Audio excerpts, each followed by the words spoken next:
قل کہہ دیجئے، ان اگر تم تخفو چھپاؤ، ما جو فی صدورکم تمہارے دلوں میں ہے، کم تمہارے، فی میں، کہ اگر تم چھپاؤ وہ جو تمہارے سینوں میں ہے یا دلوں میں ہے، او یا تبدوہ تم اس کو ظاہر کرو، یعلمہ اسے جانتا ہے اللہ، ویعلم اور وہ جانتا ہے، ما جو فی میں، السماوات آسمانوں، وما اور جو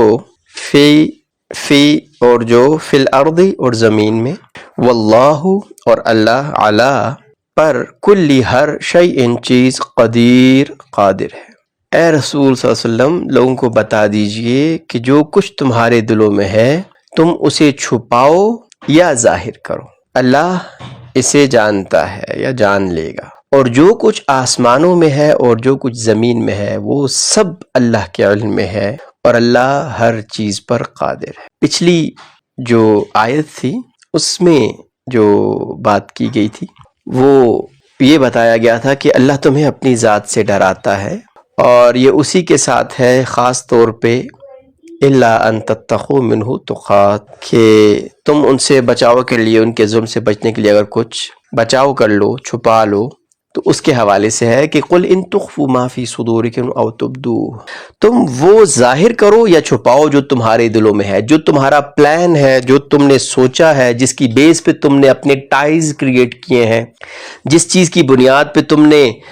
کسی کو دوست بنایا ہے یا کسی سے دوستی کو چھوڑا ہے، جس بنیاد پہ تم نے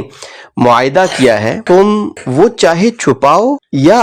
اس کو ظاہر کر دو، اللہ اس کو جانتا ہے۔ اور اللہ صرف اسی کو نہیں، وَيَعْلَمُ مَا فِي السَّمَاوَاتِ وَمَا فِي الْأَرْضِ، جو کچھ بھی ہے آسمانوں میں اور جو کچھ ہے زمین میں وہ سب کا سب اللہ کے علم میں ہے، اور اللہ ہر چیز پر قادر ہے۔ قدیر قدرت سے بھی آتا ہے کہ اللہ کے اختیار میں ہے، اور قدیر یا قدر جو ہے وہ مقدار کے اعتبار سے بھی آتے ہیں۔ تو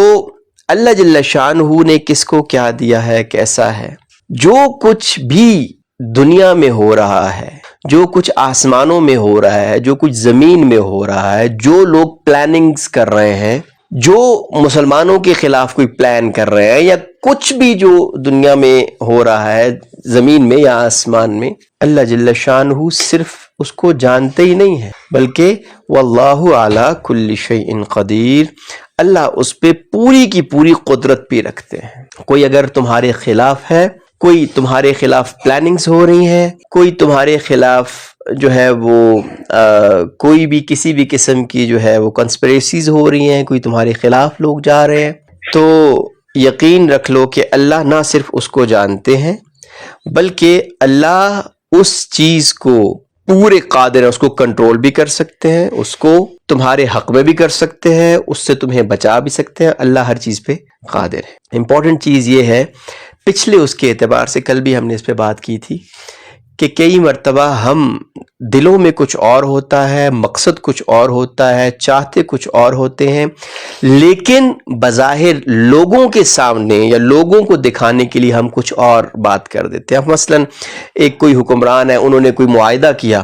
اور لوگوں کو چپ کروانے کے لیے بتا دیجیے کہ ہمارے معاہدے کا مقصد یہ تھا، لیکن درپردہ جو ہے وہ جو کچھ ان کے دل میں چل رہا ہے، جو بھی ان کا پلان ہے، جو بھی ان کی آپس میں جو ہے وہ درپردہ ڈیلنگ ہوئی ہے، وہ ساری کی ساری کے بارے میں اللہ فرماتے ہیں کہ اللہ جانتے ہیں۔ اس سے جو نیکسٹ آیت آتی ہے وہ اسی کا، اب یہ سارا تسلسل ایک چل رہا ہے، یوم جس دن تجدو پا لے گا، کل نفس ہر شخص، جس دن ہر شخص اس کو جو کچھ اس نے کیا اس کو موجود پا لے گا، ما عملت جو کچھ اس نے کیا، جس دن ہر نفس ہر شخص وہ پا لے گا جو اس نے کیا، اپنے سامنے پا لے گا، من خیرن کوئی بھی نیکی، محضرن موجود، سامنے موجود، وما اور جو عاملت اس نے کی، مل سے کوئی سوئن برائی، اور اگر اس نے کوئی برائی کی، تودو تو آرزو کرے گا، لو انا کاش یہ کہ بینہا اس کے درمیان، و بینہو اور اس کے درمیان، یعنی اس کے اور اس کی برائی کے درمیان، امدن فاصلہ ہوتا، بعیدن دور کا، ویحذرکم اور تمہیں ڈراتا ہے اللہ نفسہ اپنی ذات سے، واللہ اور اللہ رؤوف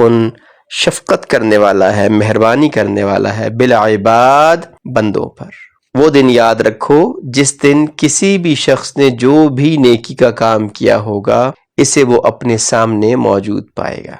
اور برائی کا جو کام کیا ہوگا اس کو بھی اپنے سامنے دیکھ کر یہ آرزو کرے گا، تمنا کرے گا کہ کاش اس کے اور اس کی بدی کے درمیان میں بہت دوری ہو جائے، بہت فاصلہ ہو جائے۔ اور اللہ تمہیں اپنے عذاب سے بچاتا ہے، اللہ تمہیں ڈراتا ہے اور بچاتا بھی ہے۔ یحذرکم، حذر کا مطلب ہوتا ہے گارڈ لینا، یعنی اپنے آپ کو کسی چیز سے بچانا بھی۔ واللہ رؤوف بالعباد، اور اللہ اپنے بندوں پہ بہت زیادہ شفقت کرنے والے ہیں، رحم کرنے والے ہیں، مہربانی کرنے والے ہیں۔ اب یہ پچھلی آیت کے ساتھ ہی اس کو دیکھ لیں کہ تم دل میں چھپاؤ تم چھپاؤ جو تمہارے دل میں، یا ظاہر کر دو، اللہ اس کا علم رکھتے ہیں۔ اور ایک دن آنے والا ہے جس دن ہر شخص جو بھی اس نے چھوٹی سی بھی نیکی کی ہوگی اس کو اپنے سامنے پا لے گا۔ وَمَن يَعْمَلْ مِثْقَالَ ذَرَّةٍ خَيْرًا يَرَهُ، جس نے ایک ذرہ برابر نیکی کی ہوگی وہ اس کو دیکھ لے گا۔ وَمَن يَعْمَلْ مِثْقَالَ ذَرَّةٍ شَرًّا يَرَهُ، اور جس نے ایک ذرہ برابر برائی بھی کی ہوگی وہ بھی اس کو پا لے گا۔ تو اللہ فرماتے ہیں کہ اس دن کو مت بھولو، اس دن کو یاد رکھو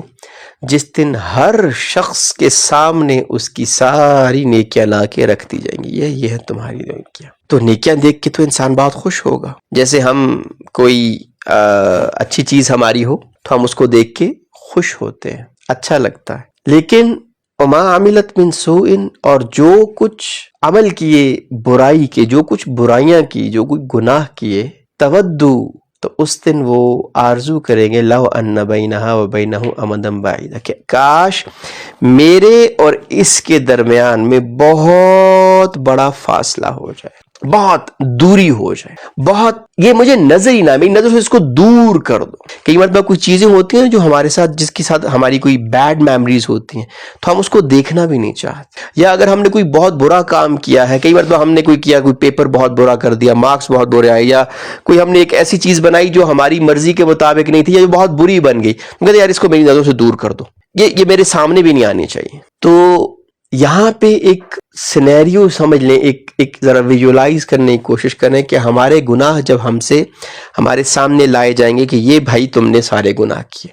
ایک طرف ساری نیکیاں آ گئیں، یہ تم نے نیکیاں کی ہیں، اور یہ گناہ آ گئے، تو اب بندہ یہ چاہے گا کسی طریقے سے یہ ساری چیزیں دور ہو جائیں۔ تو انسان اپنے گناہوں کو دیکھے گا، اور جب اس کے مائنڈ میں یہ ہوگا کہ میرا رب میرے سامنے ہے اور مجھے اپنے گناہوں کا یا ان برائیوں کا سوال کا جواب دینا ہوگا، تو وہ کیا آرزو کرے گا کہ کاش کہ میرے اور اس کے درمیان میں بہت دور کا فاصلہ، اس کو مجھ سے بہت دور کر دیا جائے۔ اور وَيُحَذِّرُكُمُ اللَّهُ نَفْسَهُ، اور اللہ تمہیں ڈراتا ہے اپنی ذات سے، اپنی ذات کا ایک، جسے کہتے ہیں نا، استحضار کرواتا ہے، ایک ریئلائزیشن کرواتا ہے کہ یاد رکھو ایک دن آنے والا ہے جس دن تمہاری ظاہری چیزیں نہیں، تمہارے کیے ہوئے اعمال نہیں، جو تمہارے دل میں بھی تھا نا، جو تم نے چھپا کے رکھا ہوا تھا، جس کا علم اللہ کو ہے، اللہ اس کو بھی سامنے کر کے لے آئیں گے، اور تمہارے گناہ، تمہاری برائیاں، تمہاری جو بدیاں ہیں وہ تمہاری آنکھوں کے سامنے آ جائیں گی، اور جن گناہوں کی، جن غلطیوں کی ہم نے توبہ نہیں کی ہوئی اس کے بارے میں کیا ہے، وہ پھر ہمارے سامنے قیامت کے دن لا کے رکھ دی جائیں گی۔ واللہ رؤوف بالعباد، اور اللہ حقیقت میں اپنے بندوں پہ بہت زیادہ شفقت کرنے والے، بہت رحم کرنے والے، بہت مہربانی کرنے والے۔ بیسیکلی یہ بھی اللہ کی ایک تو وہ مہربانی ہے جو اللہ کی ذات سے ہمیں امید ہے کہ اللہ قیامت والے دن کریں گے، ہمارے ساتھ کوئی بہتری کا معاملہ کریں گے، مسلمانوں کے ساتھ جس نے کوئی نیک عمل کیے ہوں گے اس کے ساتھ اپنا فضل فرمائیں گے۔ یہ اللہ کی شفقت ہے کہ اللہ بار بار قرآن میں ہمیں بار بار ریئلائز کروا رہے ہیں کہ دیکھو ایک دن آنے والا ہے جس دن تمہارے سارے کرتوت تمہاری نظروں کے سامنے کر دیے جائیں، تو اس لیے اس دن سے ڈر جاؤ۔ اللہ تمہارے دل کے اندر کی باتوں کو اور تمہارے خیالات کو اور تمہاری سوچ کو اور تمہارے پلانز کو جو تم نے کبھی کسی سے شیئر نہیں کیے، اللہ ان سب کو جانتا ہے۔ اللہ جل شانہ ہم کو عمل کی اور سمجھ کی توفیق عطا فرمائے۔ ربنا تقبل منا انك انت السميع العليم وتب علينا انك انت التواب الرحيم۔